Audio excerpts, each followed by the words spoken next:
Hello, and welcome to Dark Hearts with Stacy Lee. Still here in the fake little studio, just this empty little room in my new house, waiting for my new studio to be built. Hopefully it's next week. I gotta wait for Jason to finish remodeling a Walmart in Kansas. Then he's coming home to build my studio. I've got a very dark story for you today. It's a story about people drilling holes in each other's skulls while they're alive. Yes, my friends, unfortunately, that is a real thing, and it happened in a little tiny town west of my hometown, Cedar City, Utah. The little town is called Burrell. I don't even know if you can call it a town. We're gonna talk a little bit about Burrell. It's a very interesting place, and there are some very interesting things that go on there. When I decided I wanted to cover this story, I actually sent a grammar request to try to get the documents and the photographs from the story. And sadly, they've been destroyed. I think that is such a bummer. It did happen 24 years ago, but I just was really bummed out to find out that they destroyed all the documents. But even without the photos, I think you're really gonna enjoy this dark story. It's a story with roots that go back centuries, long before we understood the human body, really at all. Back when apparently we hadn't figured out that drilling a hole in someone's skull was a bad thing. I'm your host, Stacy Lee. Let's begin.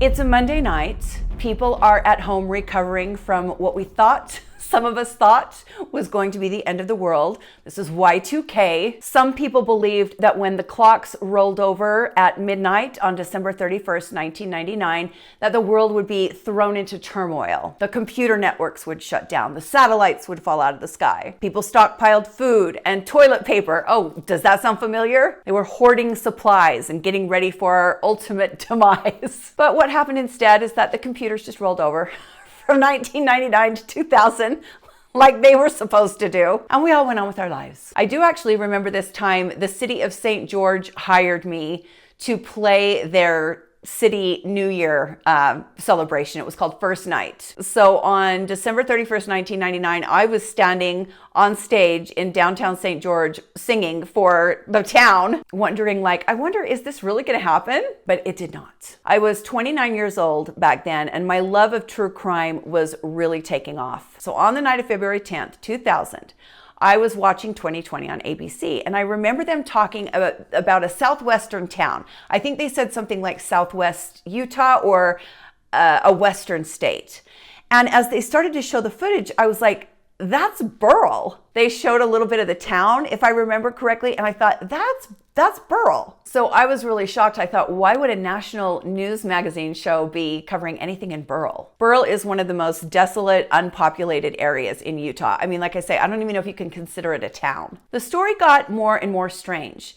And little did ABC know that Chris Cuomo, a young reporter at the time, and 2020 were going to get pulled into a legal battle. What 2020 did not know at the time was that our local prosecutor, a man that our family knows really well, Scott Burns, was going to force 2020 to be held accountable for what goes on. First, I want to talk a little bit about Burrell, Utah, because you got to get the flavor of the town. You got to understand what kind of a place this is. There are a few buildings, there are a few houses, there's a tin prefab building that's the local mechanic shop. There's an old gas station that doesn't run anymore.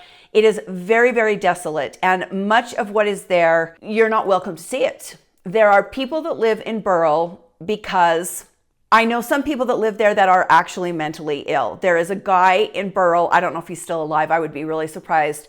There was actually a guy in Burrell that walked around with a tinfoil hat on, like a full-on, like you see in a joke, you know, the tinfoil hat people. He walked around with a tinfoil hat on. His whole house was covered in tinfoil to keep the government rays out. There is also a man who has dug out all of the dirt on his property and built his home underground. He lives underground. I have heard multiple stories that people are hiding from the mafia in Burrell. I've heard stories of people being in witness protection that are in Burrell.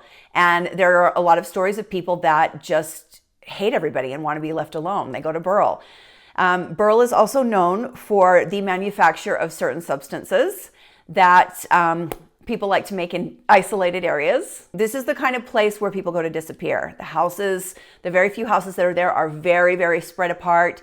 It's the kind of place where if you were to pull up on somebody's property and drive down their driveway, you might be met with a shotgun. This is not a place where you want to wander around alone at night. It's not a place where you want to go where you're not welcome. I've heard stories of people being buried out in Burl. I've heard stories of murders that have taken place. It's just kind of one of those little old towns that you kind of want to watch yourself. Among the very few structures is this beauty. This pyramid is the temple that belongs to a sect of the FLDS, the Fundamentalist Latter-day Saints, the polygamists.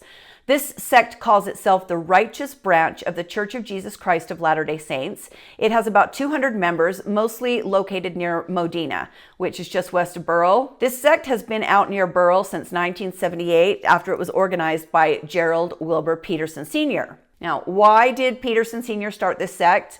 Well, if you remember this story on the LeBaron brothers, you'll remember that Ervil LeBaron had Rulon C. Allred, the leader of another polygamous sect, murdered. Well, Peterson claims that after Rulon C. Allred was murdered, his ghost appeared to him and told him to start this church. These sects are all kind of interconnected, these polygamous sects, and they're all just as loony as the next. The current prophet at this FLDS temple, the pyramid out in Burl, is Michael Peterson. He's got who knows how many wives.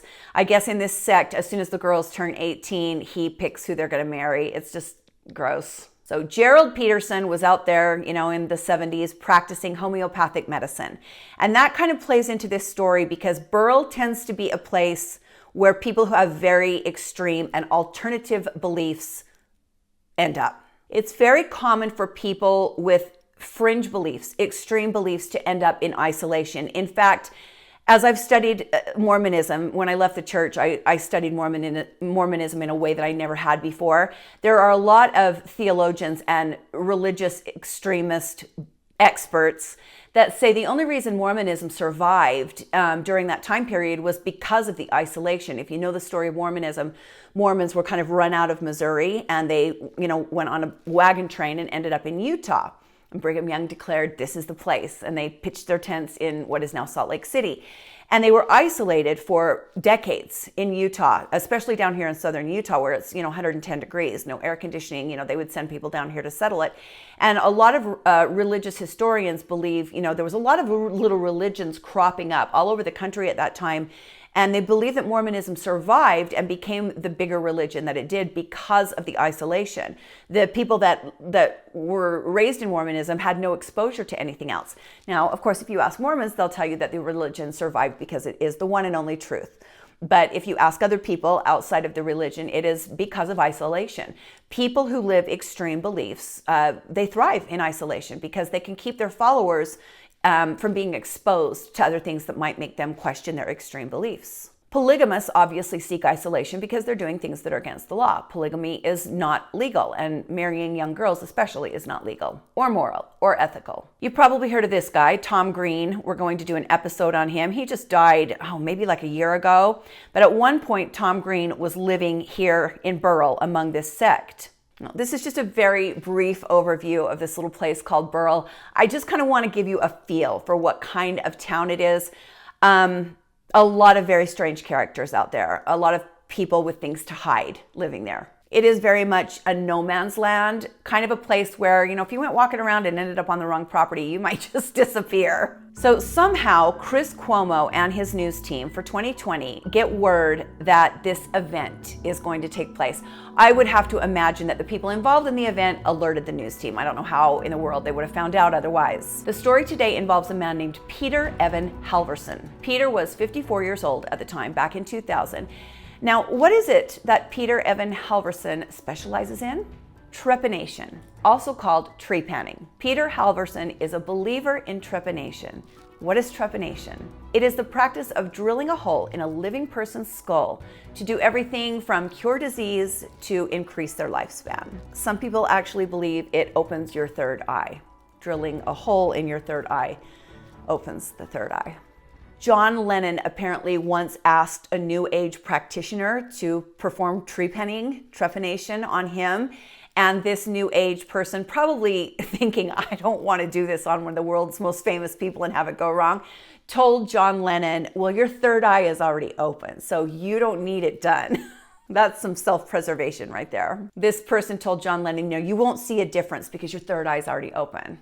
I mean, I think drilling a hole in your skull there would be some difference. Trepanning or trepanation is the oldest surgical practice known to humanity. In the mid-1800s, archaeologists began noticing that skulls they were taking from ancient burial grounds in Peru, many of them would have these really precise holes drilled in the skull. Some of these skulls were taken from these ancient burial ground sites because they were used in ceremonies and rituals. Some were taken and sold to explorers. The graves were stolen from. But one of these archaeologists ends up taking one of the skulls to the New York Academy of Medicine, and they decide to kind of investigate why they think this was done. The discussion at that time was mainly centered around whether or not doctors believed that someone could survive trepanning. Were these procedures performed on people that died immediately afterwards, or were these people that survived? Most of the doctors believed it was impossible to survive the procedure.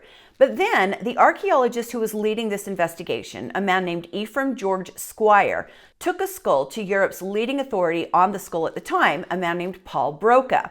He was the professor of external pathology at the University of Paris. Broca examined some of these trepanned skulls, and he came to be of the opinion that he believed it was a survivable procedure. He found evidence of bone regrowth after the procedure, and that of course meant the person survived for some period of time in order for that bone to regrow. The exact skull that Paul Broca examined now resides at the American Museum of Natural History. As the medical community continued to examine skulls that had been trepanned, people that had undergone trepanation, they found they belonged to people of all ages. There were kids that had trepanation performed on them, up to elderly people, both men and women, boys and girls. It was a very common practice. Some of the skulls even had years worth of bone growth around the opening, proving to doctors that people had lived years after having this done. So you're just walking around with a hole in your skull.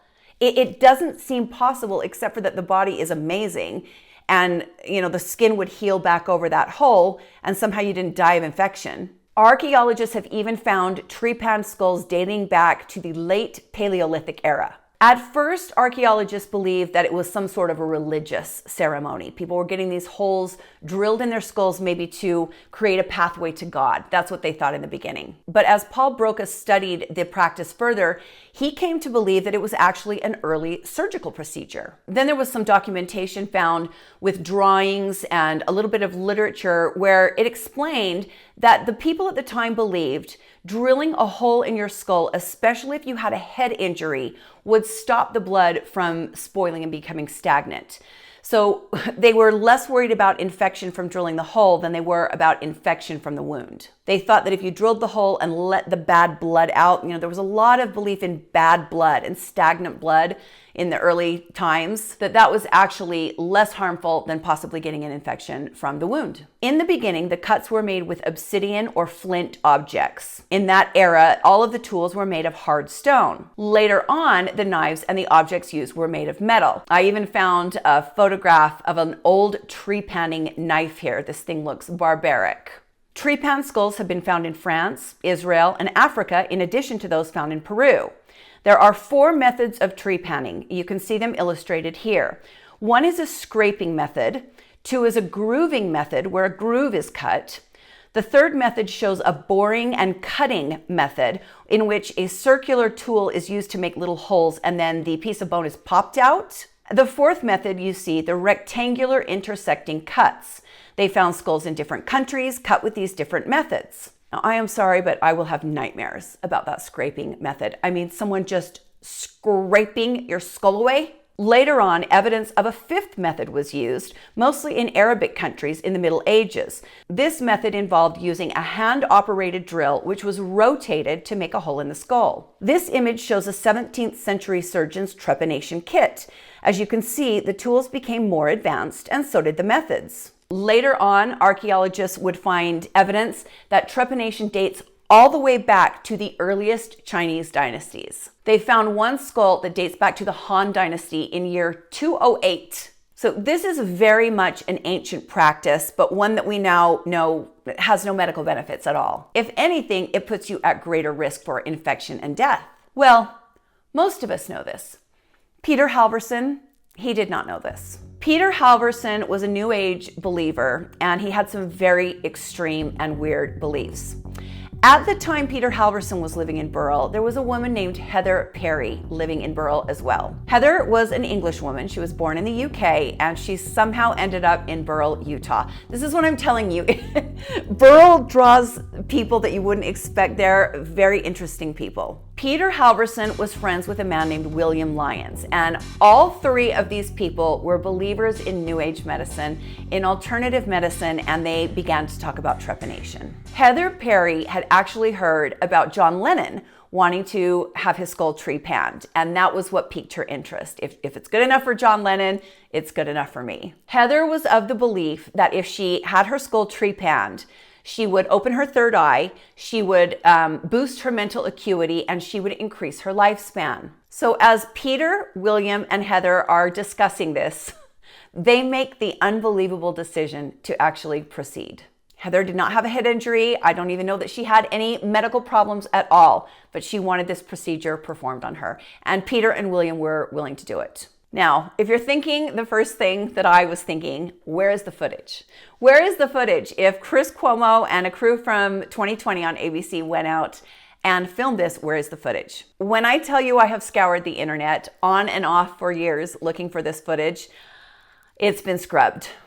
I could not stop looking for this footage. And while I still have not found it, I found the clip of a follow-up news story that has some of the original footage in it. I am so excited. You guys have no idea how long I have looked for this, and I'm so excited to show it to you. So hang on, we need to go a little farther into the story, but I cannot believe I found this. I would venture to guess that this footage does still exist somewhere, but ABC's not letting go of it. So at some point along the way, one of these three contacts ABC and tells them they're going to perform this procedure. How else would 2020 find out about this? So on January 22nd, 2000, Peter, William, and Heather gathered together at a home in Burrell, and the TV crew shows up with Chris Cuomo. Peter Halverson is not a doctor. He is not a surgeon. Now, if you've got a person like Heather that is willing to let someone with no medical training drill a hole in their skull, there's a big part of me that's just like, that's Darwinism at work. I'm sorry, but it is. But there are, in fact, laws preventing this type of thing. There are laws to protect those among us that maybe aren't in the best place mentally, protect us from people that would harm us. So on the 22nd of January, 2000, the film crew sets up, and then Heather, she has shaved a 4-inch square in her hair. She takes a syringe filled with a local anesthetic and she injects it into her skull to numb herself. Then Peter Halverson stands over her and holds a mirror for her to look up into. And she takes a scalpel and she makes a big, long incision in her own skull, the skin on her skull. This is just so crazy. Peter Halverson then takes a surgical spreader. It's kind of a little tool that looks a bit like a clamp or something, only it works in the opposite direction. He inserts the surgical spreader into Heather's incision, and he pushes the handles together, and it opens up the skin, exposing Heather's skull. Just a little kitchen surgery, no big deal. Now, if this weren't dangerous and crazy enough, somebody in the house then either comes home or finds out what's going on, and they kick everyone out. So Peter, William, and Heather have to leave the house along with film crew, and they go to a second location with Heather's head incised and open. When they get to the second location, William Lyons takes over. He steps in, Heather's skin is open, her skull is exposed, and William Lyons takes a drill and drills a 1.5-inch hole into Heather's skull. That's the procedure. Now, I'm assuming from the images of the trepan skulls that the piece of skull is left out. I think that's the whole point. They don't put the piece of skull back in. Of course, there are procedures where people have a serious head injury. They take a piece of the skull out so the brain can swell, and then they put that piece of skull back in. But that's done under sterile conditions in a hospital by very trained people. This is not that. Okay, here is the clip. It's terrible quality. It's off someone's VCR, but this is not the original story. It is a follow-up to the original story, but there is some of the original footage. Well, trepanation in one form or another has been practiced for centuries and not always for the same reasons. For instance, I mean, it was used to relieve swelling in the brain from injuries, but as you'll see here, some people use it for spiritual enlightenment. Having holes drilled in their heads, a procedure called trepanation. Defies common sense, right? Well, after we broadcast our story, local law enforcement determined not only did it defy common sense, it was also against the law. This man, Peter Halverson, has become a guru of trepanation, telling people it will turbocharge their minds, even help eliminate mental illness. But now he's holed up in his home near Philadelphia, wanted in the state of Utah for practicing medicine without a license. Halverson's troubles began in January when he took a group of young people to get holes drilled in their skulls. The medical community ridicules the whole idea, saying trepanation has zero effect on brain function. But Halverson preaches the exact opposite. It has a physiological effect. Everybody who has, in recent times, had intentionally made a hole in their skull knows that it has produced a positive effect. Experts we talked to, like top neurosurgeon Mike Sisti, says this is bunk. It's an assault. It's not a procedure. Have you ever had a patient return to you and say, I feel rejuvenated, I feel as though I have a higher consciousness? Never. I went along on their journey to this home, hours from the nearest city in the high desert. Here, Halverson, dressed in red, together with an emergency medical technician, helped Heather Perry begin trepanation. Heather, who had come from England, said she hoped trepanation would cure her depression and give her more brain power. I witnessed the procedure. The hand tool, called a trepan, is used to bore a half-inch hole through the bone. Don't be fooled by the surgical masks. What I saw was messy and bloody. Reviving an ancient practice that goes back thousands of years. People gathering in secret in the desert to drill holes in their own heads. After our broadcast aired, it sent shockwaves through the state of Utah and the sleepy desert town of Burl. It seems scary to me that somebody tried something like that. Real scary. County prosecutor Scott Burns. You can't drill holes in people's head unless you're a physician. And what he did was a crime. Burns is prosecuting both Peter Halverson and the person who assisted him that day, Bill Lyons. I've talked to physicians, I've talked to surgeons, and the best bet so far is it is baloney, that it has absolutely no effect except for the risks of infection, the risks of brain disease, and the risks of death. We caught up with Peter Halverson yesterday, who, by the way, drilled a hole in his own head years ago. He says soon he'll turn himself in. I'll be going into court in Iron County, Utah, to face the charges filed there for practicing medicine without a license. As for Heather Perry, the only one who began the procedure, she needed emergency medical care because she began to leak brain fluid. She could have died. But what I find completely baffling is after this serious complication, she's still a true believer. Definitely got more energy, no side effects at all, just generally feeling much improved. Authorities in Utah aren't prosecuting Heather, but they say she's lucky to be alive. If convicted, Peter Halverson and Bill Lyons face up to 5 years in prison. We'll be right back. Now, of course, local authorities are not aware that this has been done until it airs on 2020. And people see what I see. They're like, that's Burl.